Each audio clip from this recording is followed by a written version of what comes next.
Hello there, I'm Diana Binks and welcome to the British GT Championship. We're here for rounds 13 and 14 at Thruxton in Hampshire. Now, this is a track that produces overtaking and plenty of high-speed race action. The championship is really hotting up now between the Porsche of Sugden and Cocker and the Ferrari of Kinch and Kirkcaldy.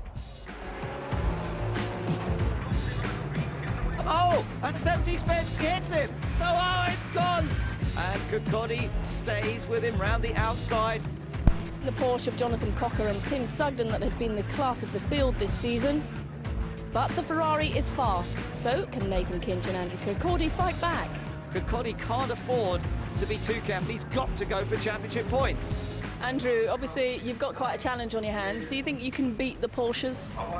Well, we can beat them. I think we've proven on several occasions we can beat them, but whether we can beat them in the championships is very much a different thing. Very much comes down to how they do. You know, they need to have a bad race, they need to score no points, and we have to score maximum, really.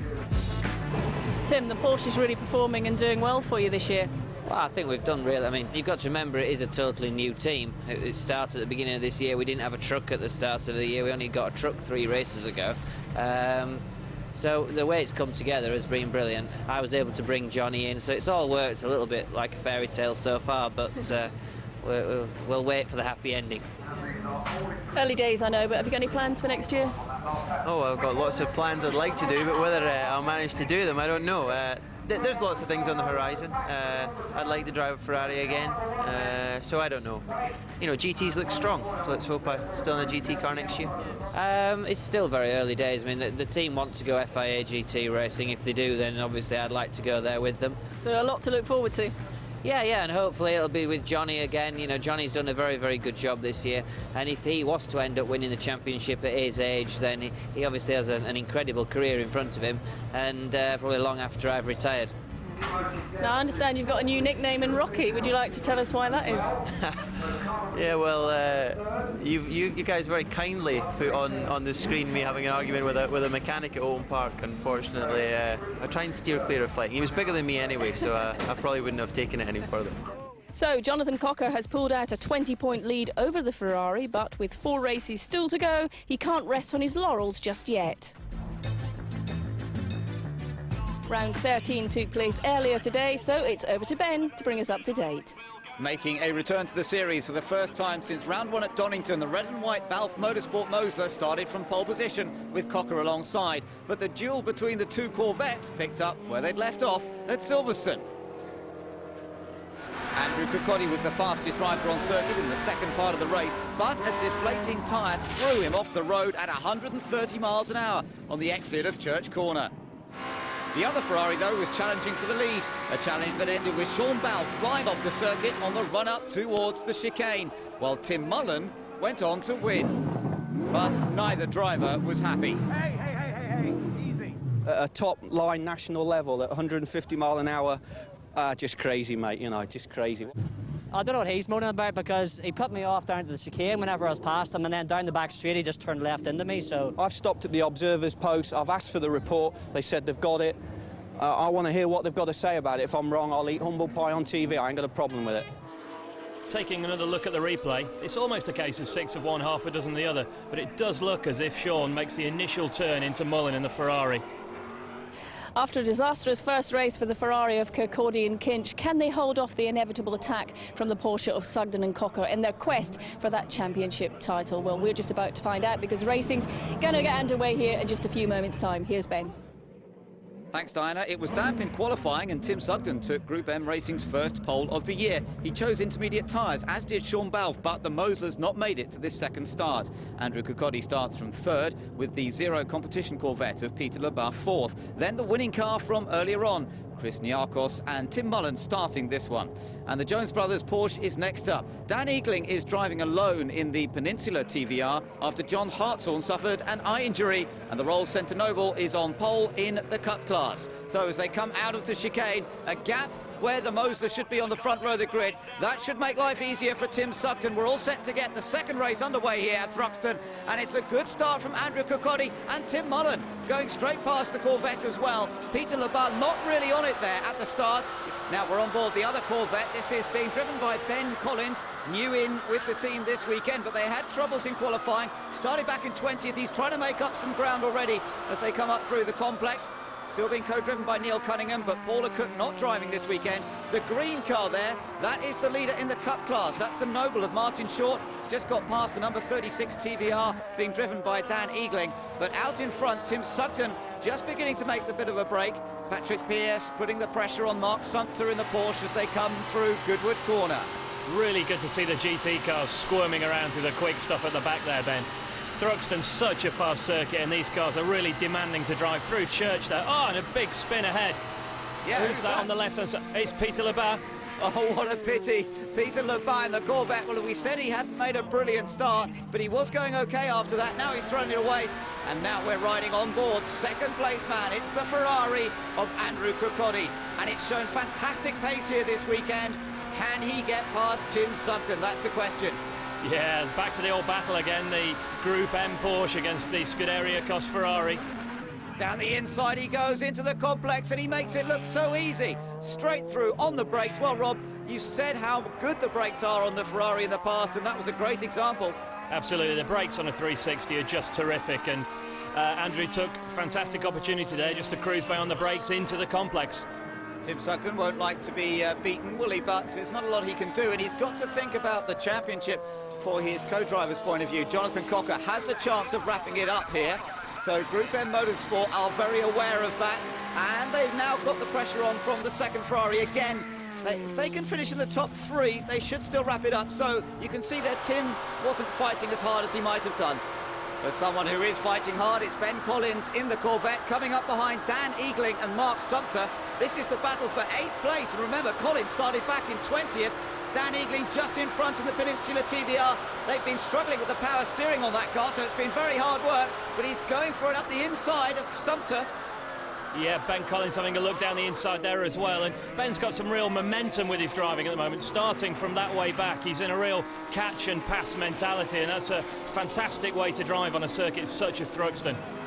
Yeah, it's good stuff from Ben Collins. I think he's enjoying his debut this year in the British GT Championship. Look at him pushing Mark Sumter through Allard Corner. Now, presumably he's going to have a go, is he, up towards the complex. Sumter defends the inside. Collins goes in deeper. Maybe he'll have to wait till the second or third part of the complex. Round the outside, that was pretty impressive. Yeah, definitely. Normally he'd wait until coming to go out of the complex there, but he simply drove around the outside of him. Great stuff. So Collins picks off yet another one, chases after Dan Eagling. Now there's Patrick Pearce in the Mosler. We're riding on board with Patrick, and that's Godfrey Jones just ahead in the Porsche. Yeah, lots of steering there from Patrick. See the Mosler really moving around through Church.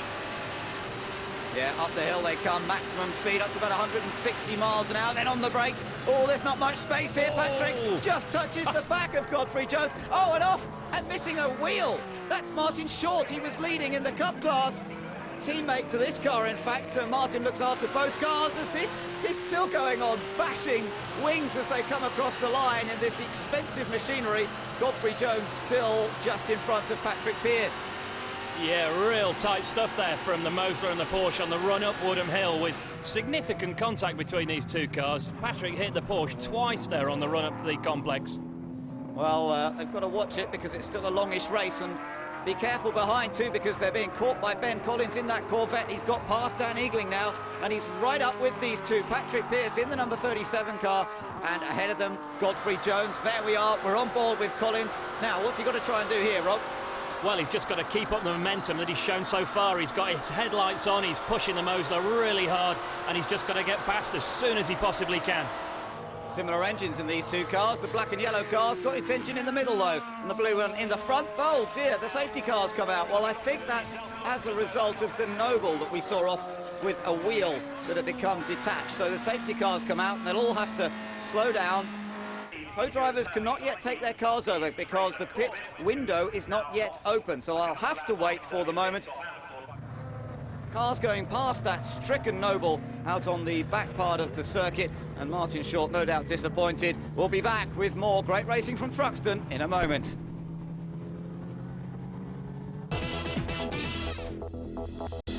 Welcome back to Thruxton for round 14 of the British GT Championship. Safety car is back in, and we're all set to go racing once again. The race being led by the number 35 Ferrari, desperately hoping for some good results here at this weekend to prevent Jonathan Cocker in the blue and white and red Porsche winning the championship. Also going through there, the Jones brothers Porsche, and here comes Ben Collins. Now, safety car has bunched them all up together, and he's going to have a go at getting past Pierce into the complex. Oh, they're side by side, they're rubbing wings and door handles and everything as they turn in, and Collins has just about got through. Fantastic stuff there from Ben. You couldn't have squeezed a cigarette paper between him and the Mosler there. That was really, really good stuff. And from the restart, Ben's starting as he means to go on.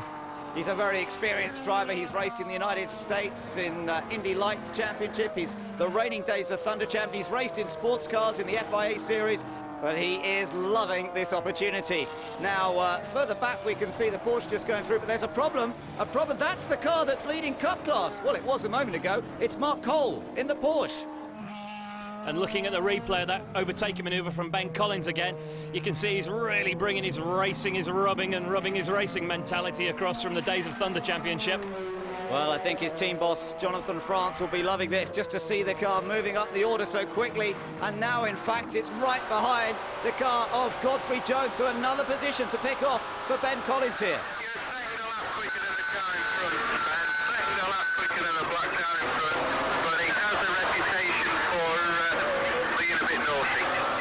Oh, it's all gone wrong there. There's contact between Collins and Godfrey Jones. Jones spins, but Collins keeps going. Yeah, he does have a reputation for being a bit naughty, and Oh, two more off. What's going on? That's the DRM Ferrari, the second Ferrari, Jamie Smythe, and also off Stuart Turvey in the Jensen Motorsport Corvette. So it looks as though they've had a little bit of a coming together there. Other drivers are getting ready perhaps to now take over their cars. There could be a chance the safety car will be called. Yes, in fact, it's out on circuit. So the team's got to react quickly here. They've got to bring their people in as quickly as possible for the driver change. 2 or 3 cars have already been in, and they will be really in trouble. They will have lost out, and that includes the Lotus of Gavin Kershaw. But race leader Andrew Cocotti comes right in now. yeah, any teams that miss this opportunity to bring their car in during the pit stop window, like you say, Ben, will really fall back now. They've got to make the most of this opportunity, and in comes Ben Collins to hand over at the end of his stint. So Neil Cunningham will take over that car, and of course we're looking at Nathan Kitch now. Not having come in there, that is Tim Mullen, Patrick Pierce, so they're going to lose out big time. Absolutely, as you say, Ben, they really have lost out big time, and ultimately that's left Tim Mullen and Patrick Pierce over a lap down now. Now coming out after their longer pit stop, they have to sit there and wait as a result of having 2 top-level drivers and also waiting longer than normal. 9, 8, 7, it is the Corvette. 5, 4, 3, 2, 1, go! And Neil Cunningham gets underway. They've had a longer stop this time, 20 seconds in the pits as a result of Ben Collins being an A driver, much like the Scuderia Ecos Ferrari. With 2 top drivers, they have a longer pit stop. Other cars that were littering the circuit now being removed, so we should get racing underway. Now those other cars that didn't come in do come in, so Patrick Pierce hands over to Richard Stanton. I know that Tim Mullen has come in, but Ben Collins, well, he's been upsetting a few people. There's Godfrey Jones, who he had that tangle with. He doesn't look very happy, does he? No, they've had some shocking luck this year, and here we see Patrick Pierce in discussion with Jonathan France, Ben Collins' team manager. Yeah, I think he's talking through what happened and expressing his distaste, perhaps, for what went on circuit. Racing drivers never like being overtaken. Well, this was how it looked from Patrick's point of view when the Corvette was up his inside. He was busy trying to correct it. Diana is with him to find out more. Looks like you were having words there. What were you talking about? I was their driver, I think it was Ben Collins in the car at the time, I'm not sure, but he drove into the back of me at the first complex, spun me out. Then next lap he completely took out the Jones brother, just T-boned straight into him. You be having a chat with him? Well, I don't know where he is. He's probably run off to hide, but I had a quick word with the team manager, and hopefully he'll do something about it. Maybe next time he won't be so stupid. Well, the safety car's back in again. There's the Lotus that has lost out a huge amount as a result of the safety car coming out just then, I have to say. but in good position is Jonathan Cocker. He's ahead of Nathan Kinch. We're back to this battle once again, Porsche versus Ferrari, and remember, Jonathan Cocker can wrap up the title in this race. It is a possibility, but will he work hard to stay in front of Nathan Kinch? They're both trying to get past some back markers here. Steve Wood in the Cup class, driving on his own in this race after Stuart Scott got into trouble. Neil Cunningham in the Corvette, but Diana is with Ben. Ben, that was quite an interesting race there. Couple of opinions as to your driving on the track from other drivers. How do you see it? Yeah, it was a really good race for us. We had a lot of changes on the car, so we were coming from 20th on the grid, so we always had a lot to do in the race, and I managed to cut my way up to the top 6. And the last couple of blokes well, one of them in the Porsche anyway, certainly just chopped across and sort of took himself out of the race, and was racing with the Mosler, who was defending his spot, and we had a bit of a tangle in the braking area. But I don't think it really, certainly in that case, we just spoken to him, and it wasn't either of our fault. So just one of those things. But it's always going to be difficult as well coming into a new championship that's been running for the year.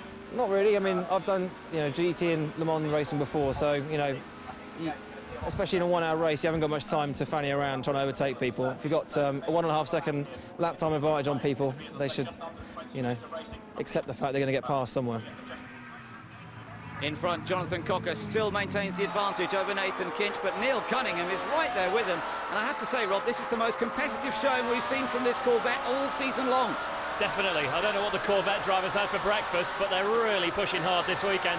Big moment there from Cunningham as he comes out onto the quicker outfield section. Now, leading in the Cup class is the Marcos there, Chris Payton and John Finnemore's car. Second at the moment is the number 76 Porsche of Dominic Lesniewski, chased by the points leader in Cup class, Niamarin, in the 62 Ferrari. But there's still quite a lot of dissension down in the pits about those earlier incidents, and Diana has now managed to catch up with Godfrey Jones. Well, we've just had a chat with Ben. He's given us his opinion of that incident. How did you see it? How did I see it? Well, he's in the middle of the complex, and he just barged straight into the side of me, spun me out. In my opinion, it's totally his fault. There's no question about that. When I'm in front of him, I expect him to go past me. If he wants to go past me, he goes past me without touching me. The barge past is not on. Another upsetting day, then? It is, yes. I was livid. A very disgruntled Godfrey Jones in the pits then, as we're now riding with second place man Nathan Kinch, and he's trying to get past Jonathan Cocker on the approach to the chicane. And I can't help thinking, Ben, looking at Cocker's driving, he's got one eye on the road and one mental eye, perhaps on the championship. Yeah, a top 3 would be sufficient, so is he really going to fight it that hard? Well, let's see. Nathan Kinch is in a car that has shown itself to be quicker here at Thruxton than the Porsche. Let's see if he can make the most of that performance advantage. Up towards the complex, he's a long way back, but he's going for it from miles behind. But yes, Jonathan Cocker leaves the door open there. He didn't try and challenge that. He saw him coming, and now this has given Neil Cunningham a chance to close up on the Porsche and perhaps go for second place here. He's going to the inside. He's going to have a run for it up towards the quick sweeping corners now, and Neil Cunningham's into second. Oh, around the outside at Noble. And Neil's really pleased with himself. He made that one stick. Oh, brilliant stuff from Neil Cunningham. He's so fired up now that he's got a chance. Look at this. The Ferrari number 62 car bashing up the inside of the number 76 Porsche for second in Cup class, remember. Oh, it's all happening. They've got to protect their points lead too. Niamarin here, we're riding with him, leads the class, and he can't afford to suffer a non-finish by getting too involved in some panel bashing. And there's actually a bit of smoke from the rear tyre on the Porsche. Pensive stuff though in pit road, Ben. The Embassy Racing crew all looking at the monitors. This is their strongest performance of the year so far. I think Neil's really got a sniff of victory as well now. Yeah, he's getting so excited, isn't he? He must be like when he's on his surfboard. He's a keen surfer, is our Neil, and I think he's got that sort of thrill going here because he's in a fighting second. The team are urging him on as well. And maybe, just maybe, they could take their first win of the season. He's got to get them past the Ferrari. And he's just relishing this challenge. But Nathan Kinch is in a very, very quick car. Nathan driving that very quick car, very defensively as well. Neil on maximum attack mode, mullering those curbs there and sideways out of the second element of the chicane. So it continues. Nathan Kinch still with the advantage over Neil Cunningham. And don't forget, in third place is Jonathan Cocker. Needs a minimum third to wrap up the title. And we're back on board with Nia Marin, chasing after Dominik Lesniewski in the Porsche. This is for second, remember, in Cup class. Oh, it's getting tight, and actually not far behind them is Peter Chambers. There he is. Had a great result at Silverstone last time out, and now he's joining in for the fight for second. Yeah, quite often, Ben, when you get a close battle like this, it does allow the cars to catch up behind. You see Peter Chambers there now, right on the back of these two. In fact, he's having a look down it. Oh, and he's hit the Ferrari. Oh, you can't get any closer than that. I'll tell you what, that DRM Ferrari is going to have some panel bashing work to do to get it straight again after this race, because it's already made contact with the black car. Now the red car's had a go at it too. It's definitely been the most consistent car this year in the Cup class. Not really having too many problems, but can they get past on this occasion? Oh, the Porsche was really working hard there. Too much of a lift at the clipping point of Goodwood there. It's just allowed the Ferrari to get down the inside. Smoke from the Ferrari there too, so bodywork damage on both the Italian car and the German car. Yeah, and a little way ahead of them, it's still the Marcos Mantis that leads in the Cup class, so a bit of work to do to catch them up. But out in front, Nathan Kinch now has managed to pull away a bit from Neil Cunningham. Jonathan Cocker's still there in third, playing it safe, I'm sure, knowing that that's all he needs to wrap up the title. And as long as he's third and there's no one comes squeezing past him, but there's no one really in sight, these three have broken away from the rest. Here's Richard Stanton coming through the chicane in the Mosler, and he's lost it. Well, that broke away very suddenly. Yeah, I wouldn't be surprised if we've got a bit of mechanical damage there, and you can see the left rear wheels askew. So the... Oh, hello, Richard. You'll be parking it there then. Unlucky he didn't spot the rear suspension damage in time there. Thumbs up. I think he's just got the message from a friendly photographer on the other side of the barrier. Now, Neil Cunningham through in second place there, and Nathan Kinch really has opened up quite an advantage over these two. So Group M looking to wrap up this title. They've just got to hold on a little bit longer. Things not so good for Scuderia Ecos. No, a pair of pensive faces there from both Stuart Robertson and Tim Mullen. They must be thinking what might have been after their race victory yesterday if they hadn't have lost that lap during the pit stop window. Yeah, unfortunate for them, and of course they could have prevented Jonathan Cocker perhaps wrapping up the title. Meanwhile, the DRM Ferrari has closed up a bit towards the Marcos. You can see the Marcos that's going to win in Cup class up the hill, but the winner overall is going to be the Ferrari of Nathan Kinch. He's driven well. He came under pressure from Neil Cunningham for a while, but in the end he managed to exploit the performance of this car around the fast sweepers here at Thruxton, and it's another win for Nathan Kinch and Andrew Cocotti. But second place for the Corvette and third for Group M Racing. Jonathan Cocker has done it. He is champion. In the week that he turned 18 years old, Jonathan Cocker has taken the title. It's the fifth win of the season for Nathan Kinch and Andrew Cocotti, and in the Cup class, Chris Baton and John Finnemore have taken their third victory. But Diana's with our new champion. Jonathan, many congratulations. What does it mean to you? What does it mean to you to be champion? It's absolutely fantastic. I'd just like to thank everybody at Group M, Kenny, all the engineers. Fantastic job. It would have been nice to have won it on the last race to get the championship, but you know, we pushed hard, and that Ferrari's just very quick, so... Jonathan's score cannot be beaten now, but the last two races will determine whether his teammate Tim Sugden holds on to second place. In the Cup class, the title is yet to be decided, with the Ferrari, Marcos, Porsche and Lotus all chasing glory at the season finale. Well, Nathan Kinch and Andrew Cocotti take the race win here today, but it's Jonathan Cocker that's crowned the 2004 British GT champion. It's been great. We hope you've enjoyed all of the action. We'll be back for the last round at Brands Hatch. Join us for that. Bye-bye.